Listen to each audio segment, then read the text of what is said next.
My cheating girlfriend is 7 months pregnant, and I found out the kid isn't mine. I kicked her out, and people are saying I'm a monster for doing that to a pregnant woman with nowhere to go. We've just moved across the country, both in our 30s, for what seemed like a fresh start.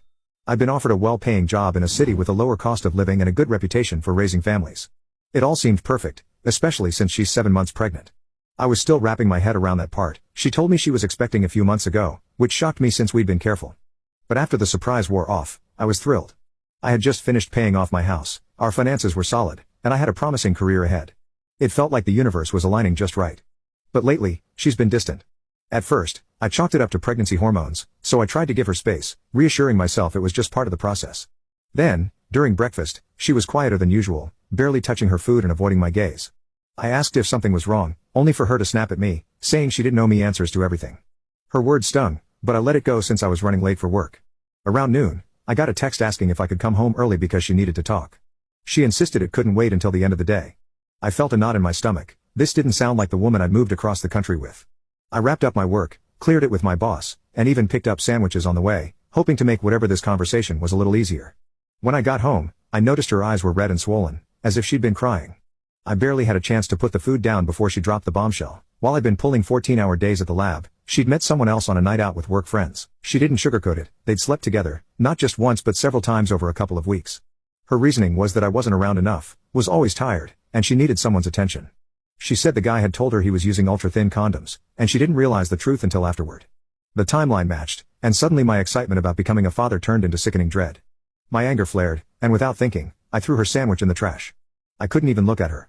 I grabbed my keys, walked out, and drove to a friend's place, trying to cool down, but nothing helped. I couldn't shake the feeling of betrayal or the realization that this child might not even be mine. The next morning, I returned and demanded a prenatal paternity test. She protested, said it was pointless and cruel, but eventually, she relented. I booked it for the following week and stayed at my friend's place in the meantime, avoiding her and the wreckage of what I'd thought was our future. When the day came, I drove us there in tense silence, her sobbing and apologizing the entire way. The test was over quickly, and I dropped her off before going back to my friends. Today, the results came in, and I am not the father. A wave of numbness washed over me. I drove us back home, barely processing her begging me to reconsider, saying that I couldn't just leave her homeless and alone, so far from her family, this close to her due date. She kept saying that she loved me and that she wanted us to raise her baby together because she believed it was the only chance her child would have at a decent life. Her words felt hollow, just a cruel reminder of how deeply she'd shattered any trust I'd had. I couldn't stay there, not with the nursery we decorated and every reminder of the life I thought we'd have together. I ended up in my car, parked in an empty field, just staring at the horizon, numb. I called my boss, told him what had happened, and he offered his support, telling me to take as much time as I needed. Hours slipped by as I sat there alone, replaying every moment, every promise, every plan we'd made now turned to ash. Eventually, I switched my phone back on to a flood of missed calls and messages from her, her family, and even my friends who were worried about me. My friend told me to come over, that I shouldn't be alone, but I couldn't bring myself to go back to the house or face the reality of what lay inside. Everything I'd built, every future plan was gone in an instant. Now I'm just lost, unable to decide the next move. She's begging for forgiveness, her family is asking me to reconsider, but after everything, is there even a way forward? What am I supposed to do? Update 1. I'd taken a few days off work to figure things out, but instead of cooling off, every second away from the house only made me angrier. The betrayal, the lies, it was like every plan we'd made together was mocking me.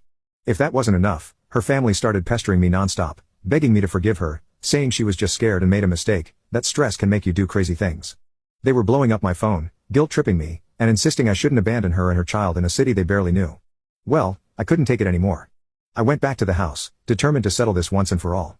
When I got there, she was in the nursery, the room we had designed together, looking at the crib I'd assembled piece by piece. She looked at me and actually had the audacity to say, "I know this is hard for you, but I love you, and we can still raise this baby as a family." I nearly laughed in her face. Raise her kid? The kid she conceived with a random stranger while I was busting my ass at work?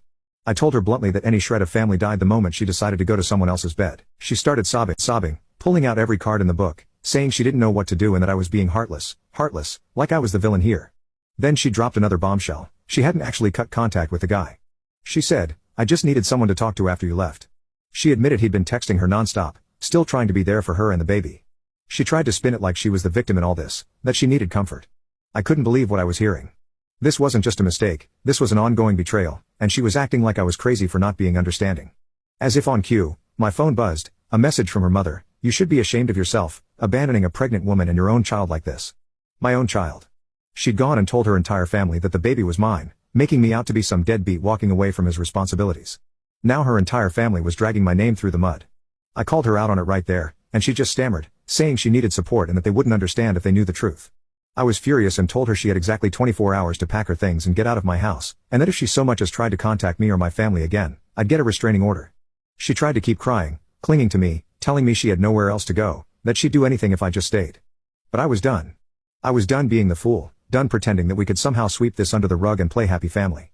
As of now, she's out, supposedly staying with a friend, but her family's still messaging me, calling me every name under the sun, saying I'm destroying her life and leaving her to fend for herself. She's tried to text me, calling herself hormonal and saying she'd been scared of being a mom, like that excuses any of it. I'm honestly considering blocking her and every last one of her relatives. I've never been this furious in my life. Final update, I spoke with a lawyer about all my options to make sure everything was legally airtight.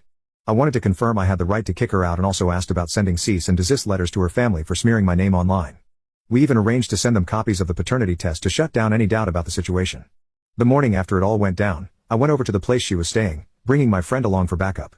As soon as she saw me, she came over, hugging me and crying, begging me not to end things.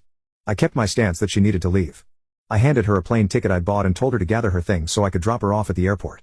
Unfortunately, no trains to Horseville. After a lot more tears, she finally packed a suitcase.